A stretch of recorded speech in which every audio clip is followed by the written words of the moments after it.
Safi mtazamaji wa Amaika TV, kwa mara nyingine tena tunapata nafasi nzuri ya kuweza kufurahia mambo mazuri ambayo tunakuandalia kwenye hayo mawe matatu, manake ni Amaika. Ndani ya mwaka mpya, mwaka mbichi 2026, karibu sana mtangazaji Nelson Songa ili kwamba tuweze kujadiliana mambo fulani. Lakini nipo na mgeni hapa ambaye ameweza kuvuma. Miongoni mwa kazi ambayo ameweza kuifanya ni Avakristayo Musae, mwimbaji wa nyimbo kutoka kaunti ya Vihiga. Ameweza kuvuma sana na historia yake tutaweza kuifahamu wakati ambapo tunazidi kujadiliana, na nisiseme sana, napenda kwamba niweze kumkaribisha ili uweze kusikia kutoka kwake jina lake nani, na huu wimbo Avakristayo Musae na pamoja na nyimbo zingine nyingi tu ambazo ameweza kuziimba alibuni namna gani na safari yake imekuwa namna gani na anaelekea wapi. Mengi tupate kutoka kwa. Karibu sana, jitambulisha, unaitwa nani na kutokea wapi?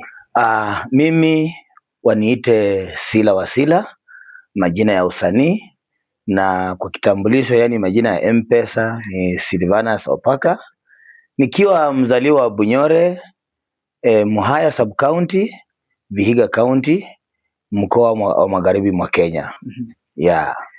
Jina Sila Wasila linakuja aje? Jina Sila Wasila inakuja kwa sababu I'm the only boy, kijana peke yake kwa nyumba ama kwa familia yetu. Na baba yangu aliitwa Sila. So mimi nikaitwa Sila plain. Lakini sasa wakati nilianza mambo ya uimbaji ndio ikawa ni Sila Wasila. Sasa Sila ndiye anaimba na ni mtoto wa Sila.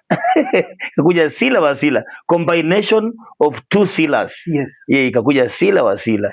So wewe ni mvulana peke yake kwa hii nyumba, kwa watoto ambao wamezaliwa katika peke yangu? Mvulana mmoja na wasichana watatu. Maisha yanakuaje? Maisha yanakuaje kwamba umebahatika wewe ni mvulana peke yako katika hii familia? Unajua sasa, kulingana na maisha vile iko, unajua Mungu ndiye anapeana watoto. Kweli. Na siku hizo sasa mzee ambaye naita baba yangu aliaga kabla hajapata watoto wengi. Labda tungekuwa vijana wawili ama watatu kuendelea, lakini aliaga kabla hajapata watoto wengi. Na mimi ndio mdogo kwa wote na niliwachwa nikiwa sijazaliwa.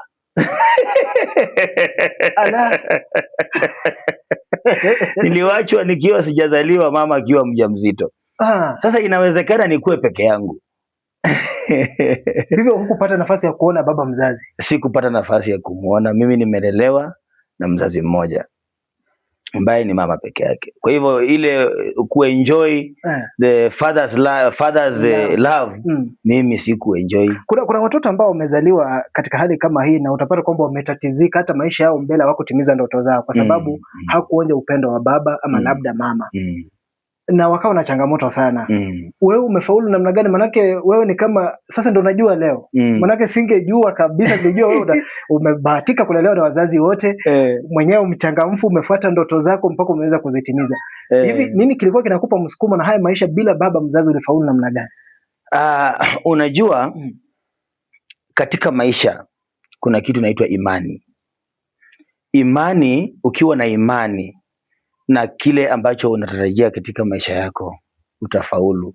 Mimi nilijikuta nikiwa peke yangu, kijana kwa wasichana watatu, na nikajipa imani na nikapenda Mungu, na nikawa ninafikiria Mungu anipe kitu ambacho ninaweza kujivunia na kumsifia katika maisha yangu. Na ndio manake sasa Mungu akanipatia kipawa ya utunzi wa nyimbo. Hii nyimbo wa Avakristayo, watu wengi wanasemanga ni wimbo ya gospel. Hayo ni gospel.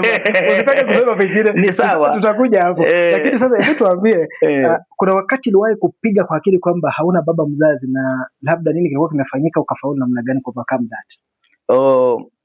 Okay, mimi huwa najua sina baba na nimelelewa na mzazi mmoja, lakini kwa sababu ya imani na kufocus kwa maisha imefanya nimefaulu kwa maisha yangu vile ambavyo natarajia. Sila Wasila ndio niko naye. Najua leo hii ameniibia siri, lakini uzuri anaimwaga mbele ya watu. Sasa tunafuatilia mpaka tumejua. Sila Wasila, ukienda kwa kina Victor Wanyama, utaambia baba yake alikuwa mchezaji. Kwa kina Sila Wasila nani alikuwa mwimbaji? Kwetu kwa boma yetu, baba yangu alikuwa na talanta ya uchezaji wa mpira, na kwetu penye mama yangu amezaliwa, wajomba wangu nao walikuwa na talanta ya uimbaji. So mimi mwenyewe nimekuwa footballer, mimi mwenyewe nimekuwa msanii, lakini nikapenda usanii kuliko kucheza mpira. So nikapenda usanii sana, na nikaendelea na usanii, lakini mpira nimecheza, nimesimamia hata timu nyingi, nimesupport timu nyingi za mashinani kule nyumbani. Wananijua na wame appreciate sana. So ni kitu iko ndani ya damu. Kwa hiyo uliona uimbaji umevutia sana kuliko kucheza mpira wakati unakuwa? Wakati nilikuwa ninakuwa, hii uimbaji wakati wowote, hata nikiwa najua kitambo tukiwa wadogo lazima tungetumwa na wazazi twende kurokota kuni, twende mtoni, vitu kama hizo, twende kulima. So wakati wowote nikiwa kwenye kazi zangu ninafanya na enjoy, singeweza kufanya bila kuimba. So nilikuwa kila kitu nikifanya, nikienda mtoni nasikia wimbo inanikujia, naanza kuimba wimbo, na inakuwa ni kitu mgeni kabisa kwa nyimbo ambazo zimeimbwa duniani. Inakuwa ni kitu mgeni, lakini sasa kwa maktaba yangu nasema Mungu anisaidie, hizi nyimbo nasikia zikiimba kwa redio, hata hii yangu siku moja itakuja kuimba kwa redio. So nimekuwa tu nikigrow hivyo kwa njia ina hiyo, na nikajikuta siku moja nimefanikiwa kuimba wimbo na imeenda kwenye redio na watu wanasikia vile nilikuwa na tena wakaipenda. Hapo nyuma kidogo, kwamba wewe ni last born. Yes. Na wewe ndio mvulana peke yake. Si dada zako walikupenda, walikuwa nakutetea sana? Kwa protective, yani mtu asikuchokoze. Ama ni ukweli. Ni ukweli, ingawa unajua maisha maisha iko na challenges mingi. Hii kitu ukiuliza mtu ako na miaka zaidi ya 60 atakueleza kule nyuma kabisa, kama ungekuwa mwanamke na umeolewa kwa boma na umezaa watoto bila kuzaa mtoto kijana, haukuwa unatambulika kabisa. Ulikuwa hata unaweza dharauliwa, na bwana yako ikikuwa bahati mbaya, kama vile mama yangu ilikuwa bahati mbaya, mzee akakufa, ilibidi afukuzwe, atolewe, atumliwe kwenye boma aende, sababu hana kitu ya kumweka pale kabisa. Bahati mzuri wakati anaumwa anataka kujifungua, akakuja akajifungua mtoto ambaye ni kijana, ndio sasa akaitwa Sila. Ndio watu wakasema kumbe Sila hakukufa. Ndio huyu Sila. Ndio huyu sasa Sila. Okay. Sasa unaona hiyo ilituweka ilitufanya tukaseparate kidogo na my sisters, kwa sababu mama naye hangeweza kukubali kukaa bila watoto. Ilibidi akae na wale wasichana na mimi kijana nibaki na shosho. But nilikuwa ninalelewa na shosho yangu na pia mama yangu. So si kuona challenge ya kukataliwa na familia, hapana. Niliona upendo kwa madada zangu na shosho yangu, na hata mama yangu alinipenda. Sababu mimi ndio nilikuwa kijana peke yangu, na bado mimi ndio kijana peke yangu. Hawezi zaa mwingine saa hii. Mimi ndio nitamzalia wajukuu ambao ni vijana. Yes. Shuleni uimbaji uliendeleza, na labda tupe tu mazingira ya pale shuleni, labda ni parade, labda ni mkutano tunataka kufunga shule. Sila utapanda akifanya nini? Okay, nikiwa shuleni nilikuwa mwerevu sana, na nilikuwa nina participate sana kwa mambo ya traditional dance, na pia mambo ya kwaya. Nilikuwa na perform vizuri sana, mpaka wakati mwingine, wakati wazazi wanalipa school fees, unapata mwalimu amejitolea kunilipia, kwa sababu nikikosa kwenda shule kwaya haitaimbwa. Lazima niende shuleni ndio wakuwe safe, wajue pande yetu tukienda hata kwaya tuko na Sila. Huyo Sila tukiwa na Sila tuko sawa sawa. So nilikuwa wakati wowote napenda kuimba, napenda kutengeneza manyimbo hizo mgeni. Ikiwa mahali hata kwa shule, saa zingine tumeenda kucheza mpira, nawekwa kwa benchi, naambiwa wewe utaenda, tukienda huko kwa kwaya tunajua wewe uko sawa, lakini kwa mpira wacha tukuweke benchi kidogo ndio uweze kupumzika. So hivyo ndio vile maisha imekuwa. Wakati huo kabla tu sasa uje urekodi wimbo wako wa kwanza, ni nafasi gani ya kipekee ambayo uliwahi pata, labda kuperform mbele ya waheshimiwa ama nini? Nafasi gani unaweza kumbuka kwamba ila niliangukia dili wakati huu? Mimi kabla sijaanza kurekodi nyimbo zangu hizi unazisikia kwenye redioni, nilipendwa sana na community kwa ajili ya kutumbuiza sherehe mbalimbali. Sana kwa harusi, kwa matanga, sherehe za serikali, na hata kulikuwa kule Uganda na chama ambayo ilibuniwa na Waluya, Wanyore wale wanaishi Kenya na Wanyore wale wanaishi Uganda. Ilikuwa ni chama ambayo walikuwa wanatembeleana kila mwaka, aidha mwaka hii Wanyore wa Uganda watakuja Kenya, Wanyore wa Kenya wataenda Uganda.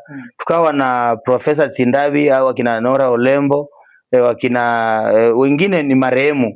So walinipenda sana sababu tukienda tulikuwa tunakuwa na competition ya uimbaji. Mimi ndio nilikuwa nachukuliwa ninaenda huko na kikombe ya uimbaji nabeba kutoka Uganda naleta Kenya. Tena wakikuja Kenya tena wanyang'anya tena baki Kenya. Sasa ikawa hiyo chama wamenipenda sana sababu nikiwa kwenye entertainment ninafanya kitu ambacho ni kizuri. Wakati mwingine rais hata Moi, mimi nimeimbia Moi nikiwa mdogo. Nimeimbia Moi. Hakuna president ambaye kutokea kwa Moi mpaka sasa sijaimbia. Nimeimbia Kibaki, akiwa hata amekuja kufungua hii barabara ya Ebu yangu kwenda Mumias, nimeimbia yeye.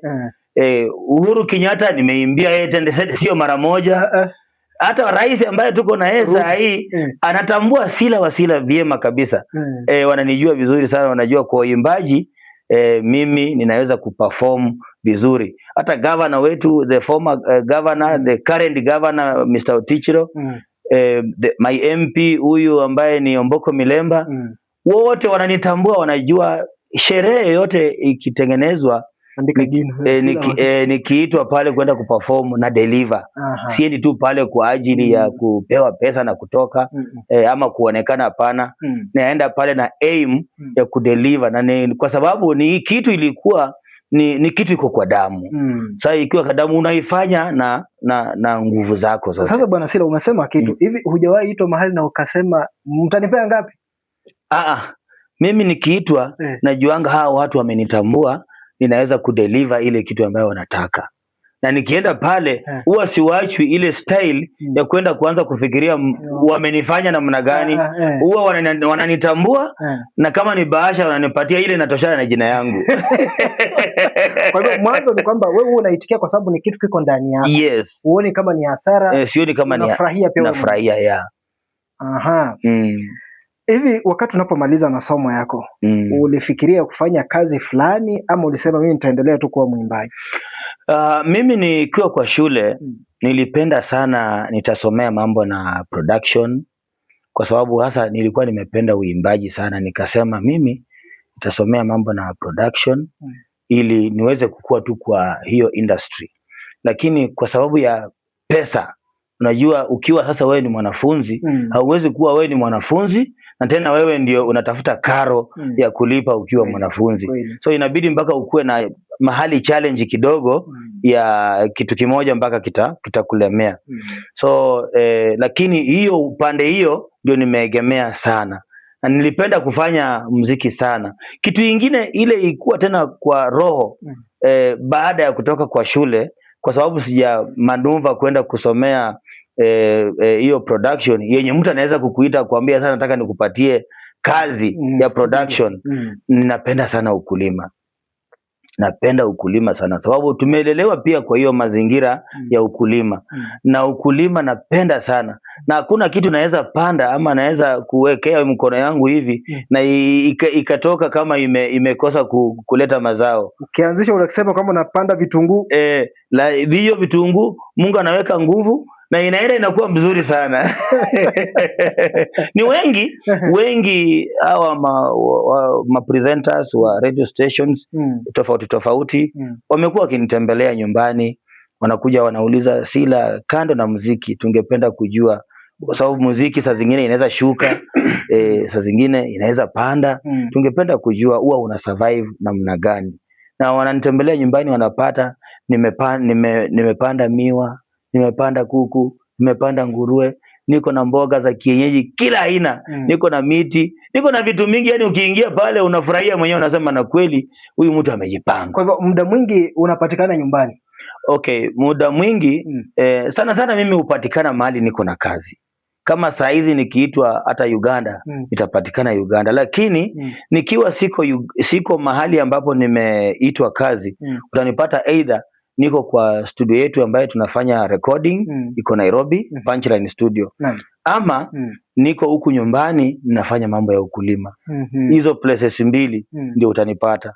Sababu utapata kwamba baadhi ya wasanii ambao wanaibuka na wenye wamekuja nyuma yako wameamini kwamba ndio uweze kung'aa lazima uende Nairobi. Akitaka kuhit vizuri lazima aende Nairobi, kila kitu afanyie Nairobi, na anajitenga kabisa na community ya nyumbani kwa ambako amezaliwa. Lakini kila ambacho najifunza kwako ni kwamba bado umeshikana na community nyumbani. Home is the best. Unaona hii wimbo ya Abakristayo, hii wimbo ya Deskimate, hii wimbo ya Laini Kando, ni nyimbo karibu 30. Zote nilitunga nikiwa nyumbani, nikiwa nimekaa nyumbani kwa boma yangu. Lakini kwa sababu huku nyumbani wakati huo hatungeweza kupata studio, ilibidi sasa tupande gari tuende Nairobi mahali kuna studio. Saa hizi studio ziko nyingi, unaweza rekodi wimbo mahali popote. Lakini wakati huo tulikuwa na record wimbo, tulikuwa naita direct recording. Saa hizi unajua wanatumia track, unaweza rekodi hata wimbo ukiwa peke yako. Lakini wakati huo wa nyuma lazima tungefanya mazoezi. Kama uko na vyombo 10 utakuwa na watu 10. Ukienda studio utakuwa na watu 10, ndio uende kutoa muziki ile ambayo umetengeneza na vyombo zile unataka zikuwe ndani zote. Ndio maana unasikia ukisikiliza hizo nyimbo vizuri utapata kila sauti, kila mtu mwimbaji ako na sauti yake, na kuna hizo vyombo zote vile zinachezwa, kila chombo iko na laini yake, kila chombo. Sasa unaweza pata mtu anasikia tu kwa hiyo muziki, kuna mtu anasikiza tu rhythm peke yake, nasikia anasema hiyo rhythm iko sawa sawa kabisa, hata hajashughulika na mambo ya sukuti ama rhythm. Mwingine anasikiza tu uimbaji, mwingine anasikiza message. Inakuwa ni combination ya vitu nyingi ambazo zinaleta watu kufurahia. Kwamba ulikuwa na ndoto ya kuweza kuendeleza mambo ya production lakini haikutimia ulivyotarajia. Sasa wakati umetunga wimbo wako Abakristayo Msae, wimbo ambao utauzungumzia, maana umesema si gospel, kwa sababu mimi nimejua miaka hii yote ningekufa kesho ningesema Asila Wasai alikuwa mwimbaji wa gospel. Unapata wapi pesa za kwenda studio? Kabla niingie kwa studio nilikuwa mfanyabiashara. Baada ya ukulima ninaingia kwa biashara, na hizi nyimbo umeona zimekuwa zikiwekwa kwenye compact. Nimekuwa sana sana nikiziuza. Nilikuwa naziendea Nairobi, nakuja naanza, nilikuwa hoka, nafanya kazi ya kuuza nikitembea hizo na kila siku lazima ningeweza kuweka shilingi zangu, hata kama ni 10, hata kama ni 20. Hiyo ilikuwa ni guarantee. Afadhali nilale njaa, lakini shilingi zangu 20 ama 10 nimeweka mahali, na ni kwa sababu ninatarajia zifike kiwango yenye itanipeleka studio ili niimbe wimbo yangu iweze kusikika kwa redio. Hiyo ndoto ulitembea nayo? Nilitembea nayo sana. Ningeweza hata kuenda kulimia mtu kwa shamba, lakini nataka hizo pesa niweke ili zinisaidie kwenda kwa studio ili wimbo yangu iweze kusikika kwa redio. So nilikuwa nafanya hiyo biashara ya compact na nikapata pesa, na hizo pesa Mungu naye akaongezea from nowhere. Sababu kuna marafiki wakati tulikuwa nafanya mazoezi, kuna marafiki walikuwa natembea Anasema na watu wanafanya nini? Hizi masukuti wanataka kufanyia. Anambia tusukuti tutapeleka kwa studio. Na ni kitu ilikuwa hakuna mtu alikuwa amepeleka wimbo studio, wimbo ya sukuti akachanganya na gitaa na ikakuwa recorded. Kuna producer wengi sana wenye nilikuwa naenda ku approach, najipeleka mwenyewe, napiga hata magoti na wa approach, nawaambia bwana mnisaidie, niko na nyimbo nataka kwenda kurekodi. Anakuja nasikiza, alafu anasema wimbo wenyewe inaweza kuwa mzuri, lakini hii vitu unatumia hii vitu ya sukuti hii nani atanunua? Mnaachana hivyo. Tunawachana tu hivyo. Unaenda kwa mwingine. Naenda kwa mwingine. Nilijaribu karibu producer 9. Ala, 9. Wakiwemo Waluya wetu wa Western wenye wanaelewa sukuti. Wenye naelewa sukuti ni nini? Wanasema bwana hii vitu nani atanunua hii? Hii ni yetu tu ya kucheza huko nyumbani kwa matanga huko. Iishie huko. Tena umeleta town unataka kupeleka studio. Mpaka wananiambia wengine kichwa yako imeharibika. Na mimi nikaona hapana. Hii kitu iko tu kwa akili yangu, lazima nataka nifanye kitu iko unique. Kwa watu wengine, sababu watu wamecheza magitaa, wakina Sukuma Binongaro, wakina nani wamecheza magitaa na watu lakini sukuti hakuna mtu amepeleka kwa studio. Ndio sababu nasikianga wakisema Sila wa Sila ndio founder wa hii maneno ya sukuti. Ni kwa sababu mimi ndio nilifikiria, apart from ile sukuti tulikuwa nacheza kitambo nyumbani, ni kitu kingine gani hii sukuti inaweza fanya ili isiwe inazungumziwa vibaya kwa njia ya madharau. Sababu kitambo walikuwa nasema, kitambo kabisa walikuwa nasema ukiona mwanamuziki ni mtu ambaye hawezi kuwa na familia, ni mtu ambaye ni muhuni, ni mtu mkora. Haya, sukuti ndio kitu watu wako wanapenda kabisa ionekane kwa watu. Wanaona hiyo ni kitu ya kuishia tu mashambani huko kabisa. So na mimi nikataka niitoe huko, niondolee hiyo mzigo ya madharau, niilete kwenye public ili watu waweze kujua hii ngoma ni ngoma kama gitaa, ni ngoma kama zile zingine tunanunua kwa duka pesa mingi. Na si unaona imefaulu. Umetembea kwa producer karibu 9 hivi. Yes. Huyu ambaye ulienda kwake akakubali. Hakuna mwenye alikubali. Pesa zangu zile kidogo kidogo nilikuwa ninaweka. Hizo kidogo kidogo nilikuwa naweka 20 ngapi, 50 kila siku. Ndio nilienda nazo kwa studio. Kwenda kulipia studio. Na nikaenda kurekodi mimi nikiwa na squad yangu. Lakini hakuna mwenye alikubali anaweza kusimamia apeleke studio sisi ndio turekodi wimbo tukiwa na hizi maskuti. Hakuna. Na wakati huo ungesema unataka kucheza gitaa peke yake, watakwambia wewe hatukutambui. Tunajua master. Tunajua master wa waimbaji huko nyumbani. Wataanza kutajia, tunajua Sukuma Binongaro, tunajua wakina Luseno. Watakuhesabia watu wote wale wanaimba muziki. Sasa mimi nikitaka kuja na kitu unique ile itafanya na mimi nikifaulu mimi pia nijulikane kivyangu. Kwa hiyo ukarekodi wimbo wako kwanza ndio huo Abakristo Msae. Ndio hiyo Abakristo Msae ni album. Imebeba Owenywe na Owenywe, Deskimate, Abakristo Msae, kuna Ubuinda, kuna hii ya Mazarau. Ni nyimbo karibu 10 ziko hapo. Lakini huo Abakristo Msae ndio umevuma sana, hata mimi kukutambua na kujua kwa huo wimbo. Ulitaka kwamba album ijulikane kwa huo wimbo. Yes. Sasa tuzungumzie kuhusu wimbo wa Abakristo Msae. Mwanzo umesema si gospel. Na penye kuna maombi tuna connect haraka na mambo ya gospel. Inaingiana. Nini kinakupa inspiration ya kutunga huu wimbo? Ulikuwa unakusudia nini? Message yako katika wimbo ulikuwa unalenga kina nani? Hii wimbo nikitunga hii wimbo, kwanza kabisa nilikuwa nalia. Na nilikuwa nalia kwa sababu ya kutoona mzazi wangu ambaye ni baba. So hata nilikuwa naimba jina ya baba yangu nikifanya mazoezi, lakini nikapata wakati naimba jina ya baba yangu machozi naye inatoka mpaka nashindwa kuimba. Sasa ikabidi niimbe tu watu wengine, lakini mimi nitakuwa nalilia hapo ndani. Unasikia mahali nasema eliberera lyo moyo kwanje siri nyara humbonia mbeyo uo mwami wanje amba na uninde. Unaona? Ni message nilikuwa ninapeana kwa watu ambao wako na huzuni kama mimi. Nawaambia hata ile huzuni tuko nayo hatuwezi saidika tukiwa ndani ya hiyo huzuni. Lazima tuitishe Mwenyezi Mungu ndiye akuje kutulinda. Tukiwa ndani ya hiyo huzuni tutakuwa tuko sawa sawa. Unaona? So utapata ni wimbo ambaye nikiimba nilikuwa nalia, na kwa akili yangu nilikuwa najua sio mimi mwenyewe, sio mimi peke yangu nalia, ni watu wengi ambao wanalia lakini wakisikia hii wimbo sasa watakuwa wananisaidia kulia. Na ndio sababu unaona watu wengi walipenda hiyo wimbo. Nikiwa hata kwa show nikiweka hiyo wimbo unapata kila mtu kumaanisha kila mtu ako na shida ya kulia. Sasa Sila, hebu tuambie, umetoa wimbo wako wa Kristo ya Msae.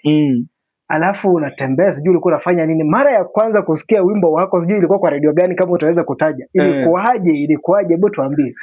Okay, nikitoa hii wimbo hata baada ya kurekodi tulikuwa napewa sample ya compact.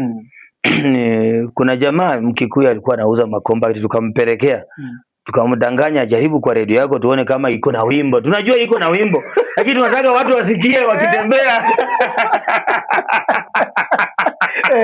Ilikuwa funny by the way. Jaribu tu tuone kama iko na wimbo. Lakini iko. Sasa yeye anaweka kimadharau, anaweka tu. Hii Waluhya wananisumbua, akaweka. Sasa wimbo wakati inaendelea kuimba, watu wanasimama hapo, wanaanza kujaa. Siku tu ya kwanza tukitoka studio, watu wanaanza kujaa. Hao watu wanajaa wanafanya nini? Mpaka nawauliza ni nini mnasimama hapa mmejaa? Mwingine anauliza unauza hiyo compact uniuzie? Walikuwa wanaanza kuuliza saa hiyo una. Na sisi hata tuko hapo tena. Hata sisi tumesimama tunasikia. Sisi kazi yetu ilikuwa ni kusikiza, lakini wengine wanakuja mpaka wanauliza hiyo wimbo mnauza tununue. Ndio tukatoka hapo kama tumepata order already kwamba hizi compact zikotoka mniletee zangu 20. Tumeanza kupata hapo order, mniletee zangu 20. Yaani ameona ni wimbo ambaye akiweka inaweza kukua na market sana. So mimi actually wakati nilisikia ikiimba nikiwa pale nilifurahia. Kwa sababu kama naweza enda studio na nirekodi kitu na watu wasikie na wafurahie, watu wamejaa hapa, wanasikia hii wimbo nimetoka kurekodi, wanasikia si nikafurahi, nikasema bwana, kumbe naweza fanya kitu yenye watu wanaweza furahia. Kaleta raha sana. Nikafurahia na nikasema sasa, sababu wakati huo simu hazikukua, nikasema sasa kesho nitaenda town mpaka niende niharakishe wale watu wanitengenezee master, nitengeneze makaratasi, nianze kuuza hii compact. Na pia pesa ya kutengeneza makaratasi haikuwa rahisi kupata. Labda huo ni mwaka gani? Ni kitambo, mwaka wa 2000. Mwaka wa 2000 ndio wakati nimerekodi hiyo Bakristo. Simu hazikukua wakati huo. Sasa nikakwenda town, nikaambia watengeneze makaratasi. Unasema wakati huo pia kupata pesa makaratasi ni ngumu. Ndio nikapata sasa mtu ambaye amekubali kusimama na mimi kwa ajili ya makaratasi. Kwa ajili ya makaratasi. Anasema hii makaratasi wacha nikutengenezee. Sasa ukiuza unaniletea pesa yangu. Katengeneza makaratasi, siku 3 nilikuwa nimemlipa pesa yake. Ndio akajua kumbe hii wimbo inaenda. Sasa ndio watu wakaanza kutafuta hiyo wimbo. Kuna mtu alikuwa anaitwa William Ogonda. William Ogonda. Yes. Akiwa kwenye KBC. Na nani mwingine? Kulikuwa na wazee pale. Walipenda hiyo wimbo sana. Wakati walipelekewa hiyo wimbo na mtu wakaimbisha, masimu zilianguka kwa hiyo radio sana. Hiyo wimbo imeimba hiyo. Hiyo wimbo imeimba hiyo. Sasa hata mama yangu mwenyewe mzazi hakunijua. Alipenda hata wimbo bila kujua kwamba hakunijua, sababu yeye anasikia tu Sila wa Sila. Yeye anajua amezaa mtoto anaitwa Sila. Lakini hakujua Sila wa Sila ni nani na anatoke Makaka ni nani. Sababu mimi nilijiongezea Sila, ikawa ni Sila wa Sila. Sasa kwa compact nikaandika Sila wa Sila, lakini nyumbani wanajua mimi naitwa Sila. So ungeenda nyumbani kuuliza unataka mtu anaitwa Sila wa Sila, utaambiwa sisi hatujui huyo mtu. Lakini ungeenda kuuliza unataka Sila, wangekuleta kwetu. Waseme hapa ndio tunajua hapa ni kwa kina wakina Sila. Lakini sasa Sila wa Sila mimi nilijiongezea nikiwa nimetoka studio. Sababu kuna mahali unaambiwa uandike jina ya uimbaji. Mimi nikaona jina ya uimbaji haitakuwa tu ni ile Sila yenye watu wamenizoea nayo. Nikasema sababu mimi hii wimbo ya Bakuri Style nilikuwa nalia baba yangu. Wacha niweke hapo ni Sila wa Sila. Ndio hiyo jina ikapatikana. So nilifurahia sana.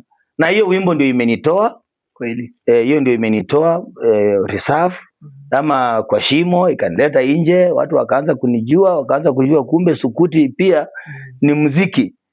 Kumbe sukuti ni instrument. Unaona waimbaji pia wameanza kuchangamkia wengi mpaka hata wenye si Waluya utapata imeingia kwa gospel vizuri sana. Huko kwingine pia imeingia vizuri sana. Wengi wenye hata si Waluya sasa saa hii akitoa muziki unasikia tunataka mnichezee sukuti. Mniwekee ile hata kama ni ya kompyuta wanasemanga niwekee ile wekee hiyo beat ya sukuti hiyo. So ni kitu ambaye imeanzishwa na mimi lakini imependwa na wengi, kumaanisha kuna historia ambayo Mungu ameandika kwa ajili yangu. Kweli. Umekuwa na kundi la waimbaji. Yes. Tangu wakati huo mpaka unatoa Bakuri Style Msae na safari yako ya uimbaji. Kuna wale ambao wameweza kudondoka kwa uzuri kwa ubaya na kuna wale ambao bado uko nao mpaka leo. Mimi hawa watu ambao nimekuwa nikiimba na wao tangia mwanzo. Hakuna mtu tulikosana na yeye.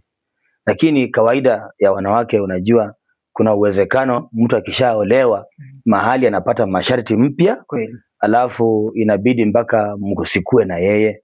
So hiyo anaenda. Lakini kwa wanaume mimi hufurahia sana. Especially wakati naona watu ambao nimeanza na wao, ni mimi ndio nimekuwa mwalimu wao, nimeanza na wao, nikiona wanafanya vitu ambazo mimi ninafanya na wanaweza kupata unga wakiwa wao peke yao bila mimi, nafurahia sana. So niko na kitu ya kujivunia hapo. Kwa sababu watu wengi wamejifunza hizi vitu kutoka kwangu. Na hao wote bado niko na wao. Si ati tuliwachana. Wakipata kazi wanaweza enda ni kama branch. Wanaenda wakiwa peke yao. Lakini wakati mimi nawahitaji wanakuja wote. Ukiangalia show ambayo tumekuwa nayo Kakamega ya Vulai Festival. Hiyo team yenye nilikuwa nayo kwa stage, watu wenye walijua watu nilianza na wao kuimba wale wa kwanza, wenye walikuwa wanasema Sila alikosana na wao, sijui walifanya nini, sijui nini ilifanyika wakawachana. Kama walikuwa Vulai Festival ama kama wanaweza kufuatilia hizo video, watajidharau sana na watashangaa sana. Sababu utapata watu wenye nilianza na wao wako pale wote. Kianga kama pali yake tulikuwa na yeye. Pali yake tuliwachana kidogo sababu ya kazi. Yeye alienda kazi nje. Hakukua. Na haimaanishi akishaenda kazi nje hii nayo isimame. Si mpaka tuweke mtu mwingine hapo ashikilie. Ukiona kijana kama Philip Isilia ambaye alikuwa mwanafunzi wangu number 1, ni mzuri sana. Ako na bandi yake. Ako na bandi yake inajida.com. Anaendelea, lakini wakati tulikuwa Vulai alikuwa pale. Na alikuwa pale hata kicheza sukuti. So vijana wote ambao nilikuwa naimba na wao kuanzia mwanzo bado tunapendana na wananipenda sana. Wananipenda kama baba yao na bado tunafanya kazi pamoja. Ni ile tu sasa unajua wakati pia miaka zinaenda zikisonga, mtu mwingine anaweza fika mahali achoke, lakini lazima tu recruit wengine wakuje watu join. Ili huyu akichoka, huyu naye anaendelea. Na si vizuri hata tufanyange tukiwa peke yetu. Nataka tulete watu wengine ndio wajue hii kitu tunafanya. Hii kung'ara tunang'ara sababu ya sukuti. Na wao pia wakuje wang'are. Kwa hivyo kundi lako lote ni Waluya kutoka Vihiga ama umechanganya wengine kutoka labda Kakamega, Busia? Mimi niko flexible. Na work na watu kutoka pembe zote za Kenya. Kwa sababu ukiangalia mtu kama Muhammad alikuwa anatoka Coast. Na hii wimbo ya yabona bana befwe yabona bana befwe bafwarwa maua, Muhammad alikuwa pale kama ananichezea keyboard. Nilikuwa nimeadjust kidogo, nimeleta keyboard pale kwenye recording yangu. So utaangalia utapata tulikuwa na marehemu alikuwa anatuchezea drums. Tukakuwa na pia marehemu Isese alikuwa ananichezea gitaa. Ukiangalia Joseph Shisia ambaye ameimba Mundu Mlosi, anatoka Kisa huko. So naona nimeguza katika karibu kila mahali. Shisia amekuwa kwa timu yako? Shisia tunacheza na yeye nikiwa na kazi yangu mimi. Kwa sababu tunaheshimiana. Yeye ni star kama mimi. Yes. Ananisaidia rhythm. Na hata Vulai Festival alitoka Nairobi akakuja kucheza rhythm. Napenda wao rafiki. Sasa kwa sababu hiyo, hebu zungumzia kuhusu muziki wa Mlembe Nation, muziki wa Western. Yes. Angalia penye umetoka, penye wewe umeingia ndani na penye muziki wa Western umefika sasa hii, na kama unaweza tutoa unabii kwa muziki wa Western. Kuna mahali tunaenda huko namna gani? Sasa saa hii ukiangalia map ya Kenya katika sanaa, yani muziki ilikuwa inajulikana Kenya ni ya kutoka Nyanza Western Region. Najua kitambo tulikuwa tumeshikana. Kweli. Nyanza Western Region ilikuwa ni region moja. So muziki ile ilikuwa inavuma. Hata ukienda kwa maktaba ya Kenya, angalia zilizovuma, zilizopendwa, zile muziki zote 95% ni muziki ya Western. Kweli. Sio muziki ya sehemu nyingine. So kutoka pale tukakuja, hiyo regime ikaisha. Hiyo ni zenye zilikuwa za kina Daudi Kabaka, Isaya Mwinamo, unaona wale wazee wa kitambo, kina Nyongesa wa Muganda, hivyo. So tukakuja na regime ya pili.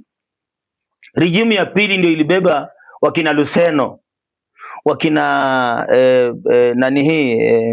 Sukuma Binongaro, wakina Shem Tube. Hiyo ni regime ya pili. Niko na historia sababu ni mimi ni kiongozi wa wasanii Western Region. Mimi ndio chairman. Yes. So niko na hiyo historia. So tukakuja kwa regime ya tatu. Regime ya tatu ni ile imebeba wakina Patlas, Manikale, huko kwetu, na wengine. So tukakuja regime ya 4. Regime ya 4 ndio imebeba sisi. Mimi Sila Wasila nikiwa kule Viga, kuja upatane na wakina Emmanuel Msindi, kuja patana na wakina David Baraza huko Bungoma. Unaona? Hiyo ni regime ya 4. So regime ya 5 ambaye haikuchukua muda kutujoin ni hii regime ya kina Steve K, wakina Vaida hawa. Ndio regime sasa ya 5 ambayo haikuchukua muda kutujoin, ambapo tunaweza sema we are working together as one regime. Yes. Half. We are sharing. So utapata hizi kuanzia kwa hili regime yetu kwenda kule nyuma ni watu ambao walikuwa na utunzi ya hali ya juu sana.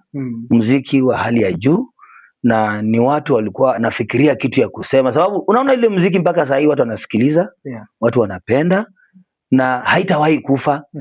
So utapata hii regime tunaelekea hapo mbele. Mimi naweza tu kushauri wale watu ambao wanataka kuingia kwa industry ya usanii. Usanii si tu kutengeneza beats na kwenda kwa studio. Fikiria kwanza unataka kuambia nini watu. Kuna nyimbo zingine saa hii ukirekodi wakati imefika usiku, mama, baba na watoto wako kwa nyumba na wamefungulia redio kama tuseme Amaika redio, wanataka wasikilize wimbo vile inaendelea. So alafu unaweka wimbo ya kupendana. Unajua wakati huyu baba na mama walikuwa wanapendana, hizo zilikuwa ni siku zao. Maybe wakati huo wangefurahia sana wakisikia wimbo kama hiyo. Lakini sasa wamekaa kwa nyumba ni yeye na watoto. Na watoto vijana na wasichana. Na umeweka hiyo wimbo na wanasikiliza wakiwa wote. Mpaka mzee anarudi anasema kwanza rudisha yako ya redio chini, nataka kuongea na mtu kwa simu. Si ati ni simu anataka kuongea nayo. Ameona hii wimbo itaniaibisha. Hii wimbo itaniaibisha. Itaniaibisha. Sasa unaambia mimi siwezi ambia bibi yangu ati nukinimiss nipigie simu nikuje nikupee vitu. Which kind of things are you going to give your wife? Na watoto wanasikia. Sasa hiyo ni entertainment. Inaweza tu kukua ya muda kidogo, especially mahali watu wako wapenda raha, maybe kwa klabu mahali. Ni entertainment nzuri because watu wanaweza furahia kitu kama hiyo. Lakini ikifika mahali watu wazee wamekaa na wamama wamekaa, watu warika zao wanataka kusikia maneno ya kujenga.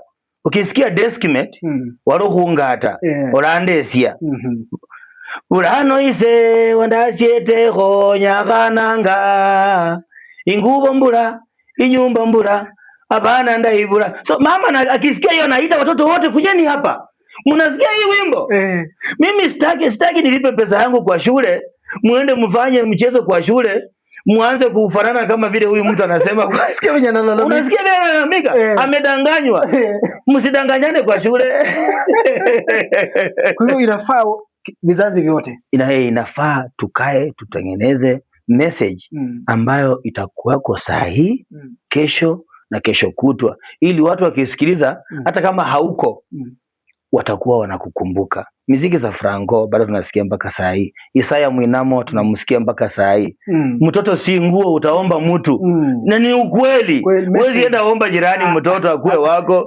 Nimekosa wangu wewe nalia sana. Unaona?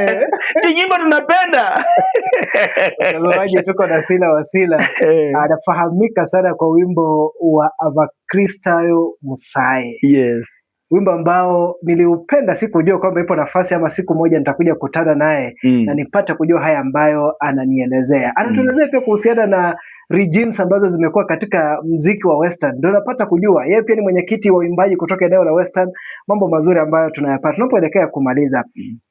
Bwana Sila Wasila, muziki unalipa?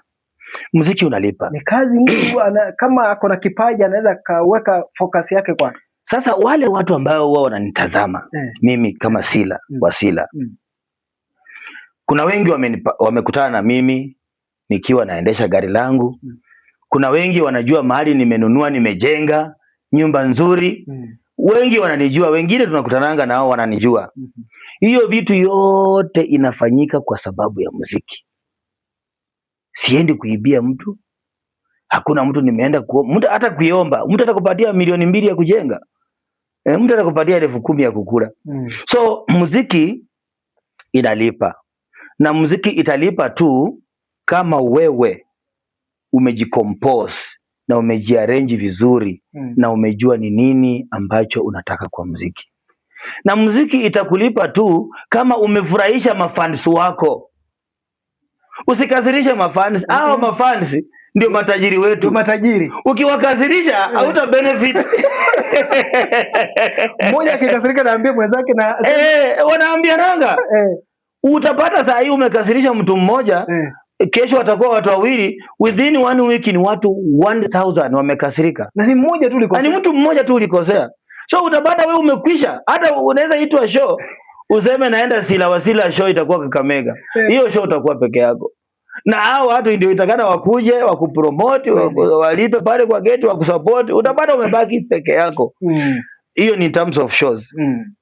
Muziki, wakati sisi tumekuwa tukiimba muziki huko nyuma, tulikuwa tunauza compact. Compact zikakuja zikaisha, tukakuja na CD, audio kwanza, tukauza, tukakuja tukatoa video, tukauza. Hiyo tulikuwa tunafanya biashara ya kuuza muziki 1-on-1 kwa mafans. Saa hii muziki inauzwa kidijitali. Sasa lazima hata sisi wenye bado tuko analog lazima tujifunze kuingia kwa hii system ya kidijitali ili tuweze kubenefit. Na kidijitali ni kuingia kwa hizi social media. Like Facebook inalipa, TikTok inalipa, YouTube inalipa. Muziki wako ukiimba muziki mzuri, enda register na DistroKid. DistroKid ndio wanafanya marketing ya muziki. Na ukishaweka kwa DistroKid, uende ukae nyumbani, unafikiria haitakulipa? Lazima ujitoe. Ni kama tu uko na jembe kwa nyumba, uko na shamba, uko na mahindi ya kupanda, lakini unalala mpaka saa 8 ya mchana. Ukiamka saa 8 unaoga, unaenda kutembea. Sasa hii shamba itakulipa namna gani? Lazima uamke asubuhi ulime.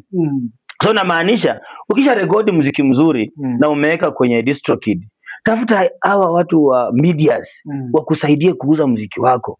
Tafuta wewe mwenyewe pia jitume kuuza muziki wako, ili watu waende kuitafuta hiyo muziki wako kwa DistroKid, watafute kwa hizi social medias, wakidownload, wakinunua, wanatumia bundles kununua, lakini wewe hizo bundles zinakuwa changed, zinakuwa converted into dollars. Yes. Hizo dollars zinakuwa converted into Kenyans shillings na unapewa pesa yako. Sasa watu hawataki hiyo.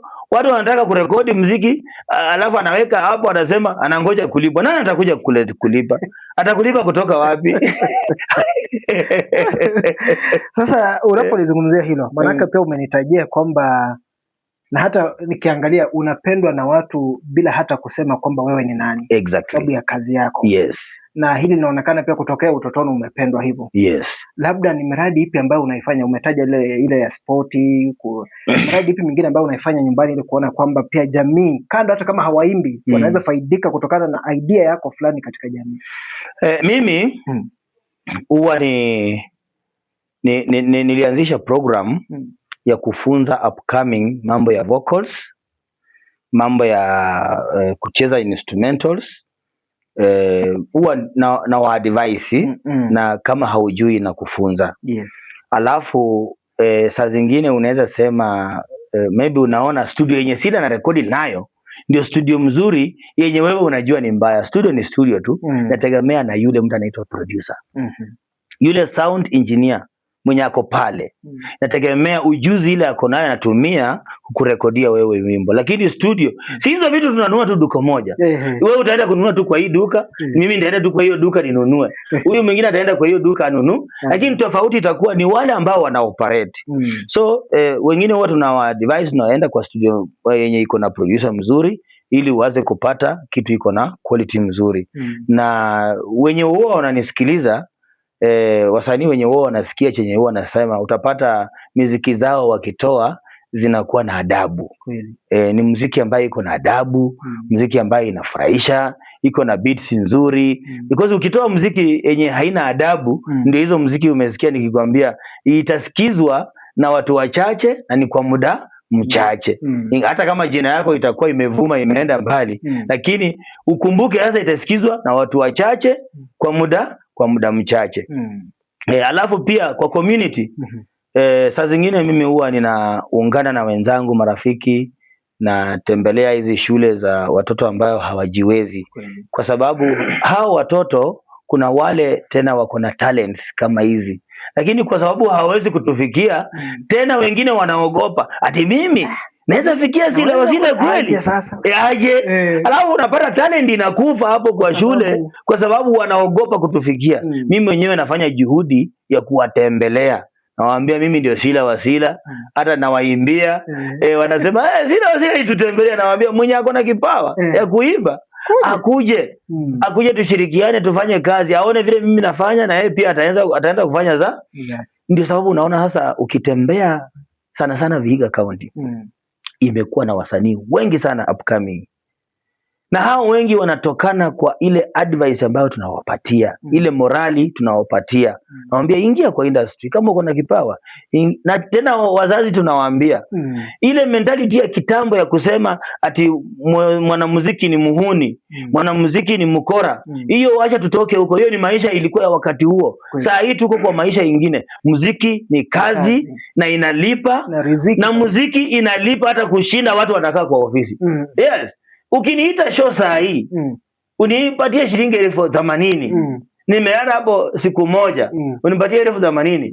80,000 kuna mwenye anapata 20,000 kila mwezi. Hiyo ni miezi 4. Ndio akufikie. Itakuwa imekatwa. Sasa kwa sababu ya hilo, kuna show umewahi piga ikakulipa juu sana, ilikuwa wapi? Labda ulitoa kiasi gani?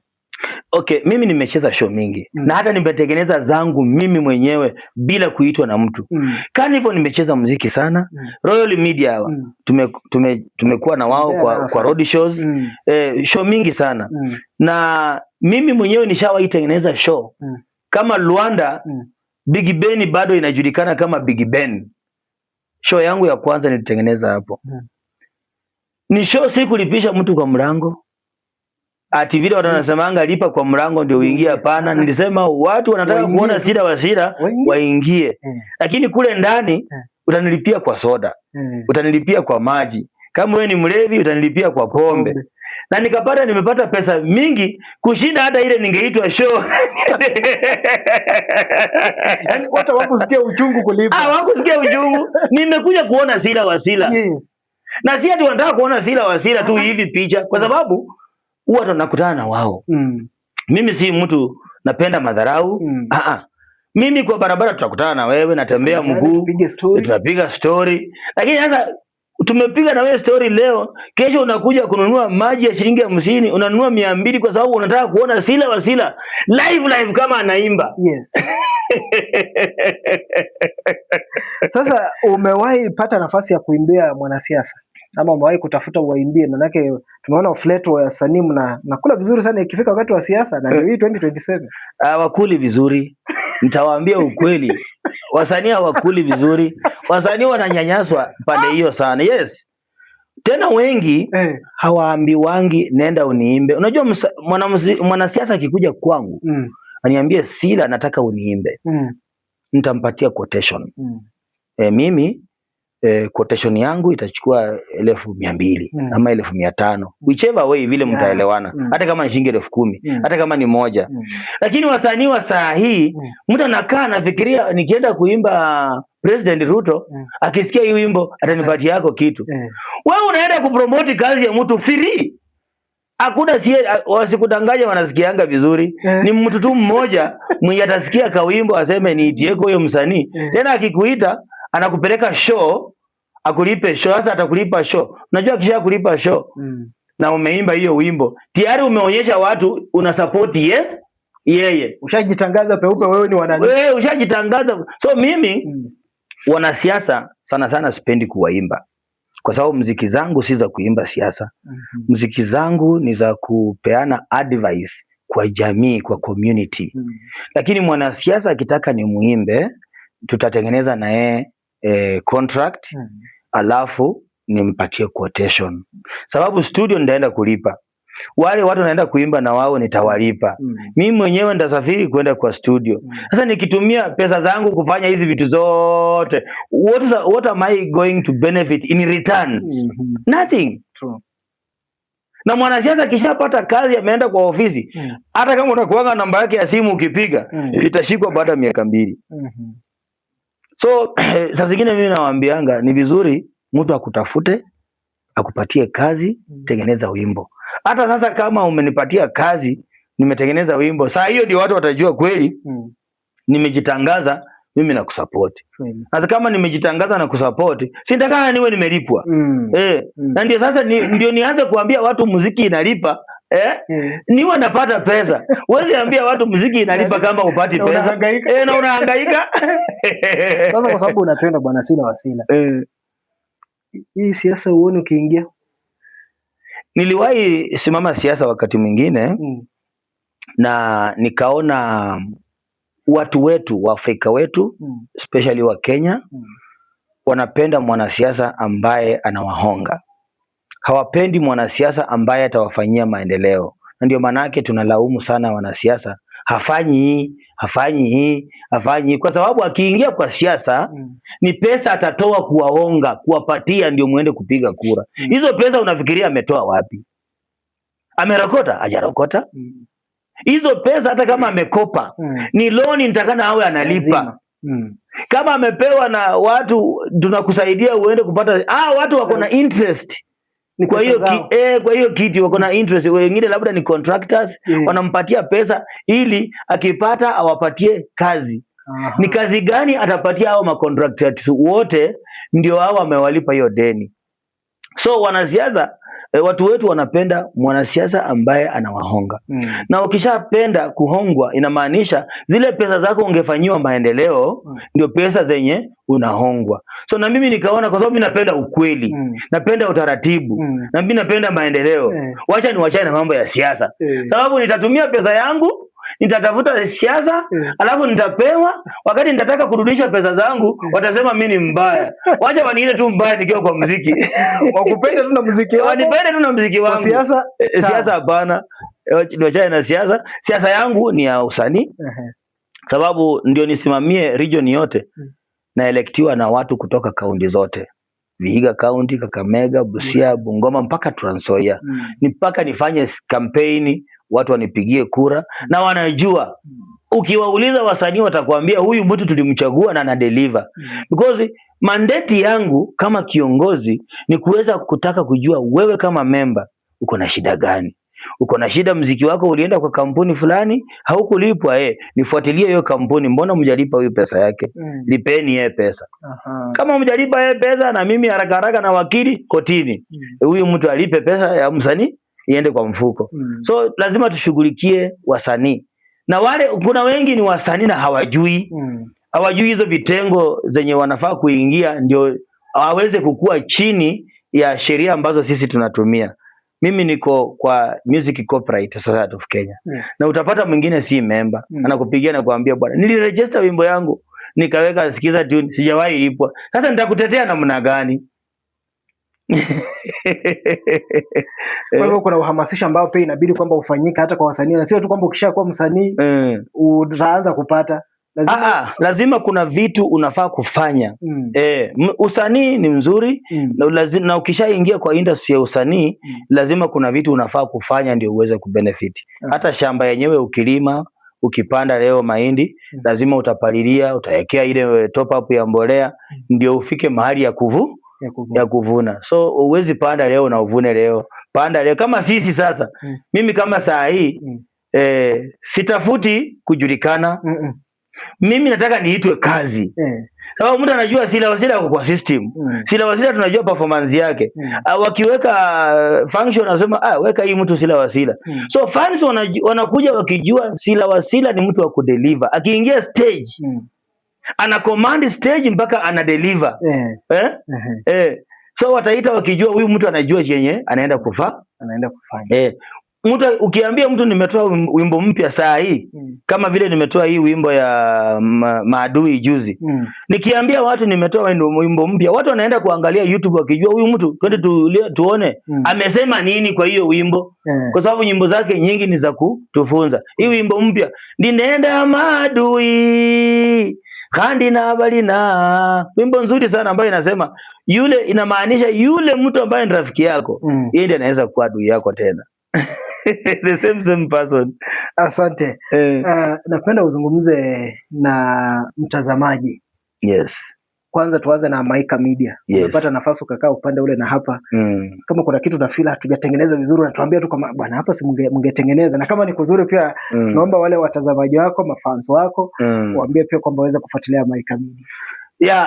So mafans ambao mnatuangalia na wale maybe mtafuatilia kipindi hiki, ningependa tu kuwahimiza, nimetembelea Maika TV na nimepata ni sehemu ambayo imetengenezwa vizuri, na pia wako na mikataba ambayo wameweka, mikataba ambazo ni nzuri za kuweza kuinua vipaji ambavyo watoto wetu wako nazo.